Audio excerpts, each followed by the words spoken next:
भाई नैनीताल का तो नाम चेंज करके पेताल रख देना चाहिए, क्योंकि ये हिल स्टेशन कम और बिल स्टेशन ज्यादा बनता जा रहा है। 500 रुपए लगेंगे यहाँ के एंट्री टोल के एंड 500 रुपए देने पड़ेंगे कार पार्किंग के। इतना महंगा तो यार इंडिया में कहीं भी नहीं है। नैनीताल में घूमने आने वालों की भीड़ एंड देश में इन्फ्लेशन दोनों ही आउट ऑफ कंट्रोल है यार। आपके लिए तो नैनीताल पहुंचना सफर नहीं सफर होने वाला है, क्योंकि ये है नैनीताल के हाल थ्रू आउट द ईयर। मतलब जनवरी हो, जून हो या अक्टूबर हो, 5-7 किलोमीटर का जाम लगना तो यहाँ के लिए आम बात हो गई है। This is why you should skip Nainital and go to Bhimtal which is equally beautiful. And यहाँ पहुँचने के लिए आपको घंटों वाले जाम में नहीं फंसना पड़ेगा। Also if you have some more time like me, तो आप उत्तराखंड का कुमाऊं रीजन भी एक्सप्लोर कर सकते हैं, जहाँ पे आपको ऐसे मंत्र मुग्ध कर देने वाला नेचर मिलेगा कि आप तो भाई देखते ही रह जाओगे। This is the real beauty of Uttarakhand. यार हम पहाड़ों में घूमने पहुंच तो जाते हैं, बट फिर वापस जिंदा लाशें ही आती हैं, क्योंकि आत्मा तो हमारी पहाड़ों में ही रह जाती है। नैनीताल के क्राउड, केओस एंड ट्रैफिक को स्किप करके मैं पहुंच गई हूँ भीम बाबा के ताल, भीमताल। ये है यार भीमताल के नज़ारे। भीमताल नैनीताल से सिर्फ 25 किलोमीटर दूर है एंड अगर आप दिल्ली से आ रहे हैं तो आप भीमताल जल्दी पहुंचेंगे as compare to Nainital. And ये मेरे पीछे देखो, जो चंद लोग आपको दिख रहे हैं, बस यही भीड़ है यहाँ पे भीमताल में। उसके अलावा तो जस्ट नेचर है एंड आप हैं। भीमताल में आपको बोनस में ये एक आइलैंड भी मिलता है। लेक के बीच में एक आइलैंड बना हुआ है एंड यहाँ पे एक्वेरियम भी है, कैफे भी है। So you can go there by boat and boat आपको मिल जाएंगे यहाँ से। भीम बाबा के ताल में तो मछलियाँ भी रेंट पे रहती हैं एंड यहाँ पे मछलियों का पॉपुलेशन स्लैश पॉल्यूशन थोड़ा ज़्यादा ही बढ़ गया है। लग रहा है बंगाली लोगों की एंट्री कम हो रही है यहाँ। बहुत बड़ा मार्केट एरिया है नहीं यहाँ पे, छोटी सी मार्केट है। जैसे कि आपको पता ही है कि अच्छी चीज़ें आसानी से नहीं मिलती, उसी तरीके से भीमताल पहुँचने के लिए भी आपको बहुत ही बेकार रोड से आना पड़ेगा। पूरी टूटी फूटी पड़ी है, काइंड ऑफ ऑफ रोडिंग सी हो जाएगी, but still it's worth it. इसी के साथ ही मैं पहुँच गई हूँ बोट्स के स्टार्टिंग पॉइंट पे एंड ये देखो यहाँ पे बोट्स का रेंट लिखा हुआ है। तो 350 लगेंगे आपको आइलैंड तक जाने के एंड 550 लगेंगे आपको लेक का फुल राउंड करने के। ये देखो छोटे वाली बत्तखें लॉन्ग टेल बोट से डर के यहाँ छुपी हुई हैं एंड ये है बगाती बतख। कोई नहीं रोक पाएगा इसकी उड़ान को। इस बत्तख से तो इंतजार नहीं हुआ, ये तो अकेले ही निकल गई है अपनी तैराकी करने के लिए। ये भीमताल की स्टोरी कुछ ऐसी सी है कि भीम ने गदा मार के इस ताल का निर्माण किया था। देख लो आप, कितनी शक्ति हो गई उनमें, इतना बड़ा ताल बना दिया उन्होंने। मेरे लिए तो एक सरप्राइजिंग फैक्ट ये भी था कि भीमताल एंड नैनीताल दोनों ऑलमोस्ट सेम साइज के हैं। एंड यहाँ पे आपको ये पांडव कालीन श्री भीमेश्वर टेम्पल भी मिल जाएगा। महादेव का मंदिर है ये और बिल्कुल भीमताल के पास ही है। ये रहा टेम्पल, ये रहा अपना Bhimtal. This is why you should skip Nainital and visit here.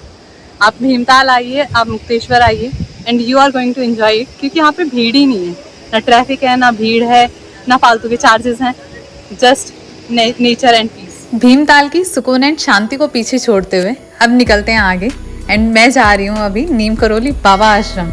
And रास्ते में जो भयंकर ट्रैफिक से हमारा सामना हुआ, ये देखो आप ट्रैफिक के नज़ारे। पीछे 2 किलोमीटर से ऐसे ही जाम चल रहा है, तो एक तरफ है ट्रैफिक एंड दूसरी तरफ है नीम करोली बाबा का आश्रम। तो मतलब ये स्पिरिचुअलिटी टेस्ट पास करके आप पहुँचोगे नीम करोली बाबा के दर्शन करने के लिए। इन गाड़ियों को तो यार कोई स्टैच्यू बोल के भाग गया है, देखो कैसे स्टिल खड़ी है। एंड लोगों ने तो यहीं पे डिबोर्डिंग स्टार्ट कर दी है कि भाई पैदल जल्दी पहुंचेंगे, गाड़ी तो यहीं फंसी रहेंगी। यहाँ के बारे में ऐसा माना जाता है कि जो भी मांगा जाए सब मिलता है एंड उसी के चक्कर में यहाँ पे इतने ज़्यादा लोग आ रहे हैं। Steve jobs and mark Zuckerberg यहाँ आए थे पीस एंड क्लैरिटी की तलाश में, बट अभी तो यहाँ पे ना पीस बचा है और ना ही क्लैरिटी है। But we all know that it's all about believe and believe में लॉजिक के लिए कोई जगह नहीं होती। तो मैंने तो बाहर से ही दर्शन किए एंड मैं निकल गई हूँ रियल ब्यूटी ऑफ उत्तराखंड को एक्सप्लोर करने के लिए एंड ये है Kosi river. Do you like the views behind me? तो मैं आपको बता दूँ ये जगह है सोमेश्वर। आज मैं आपको दिखाती हूँ कि सोमेश्वर की सीनरी चेंज कैसे होती है। तो ये है Someshwar before and after.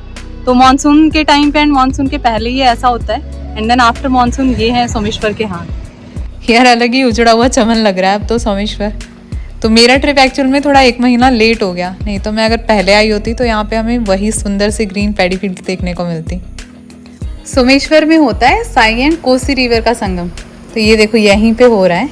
And यहाँ पे सोमनाथ महादेव जी का मंदिर भी है, जिसको 12th सेंचुरी में बनवाया गया था।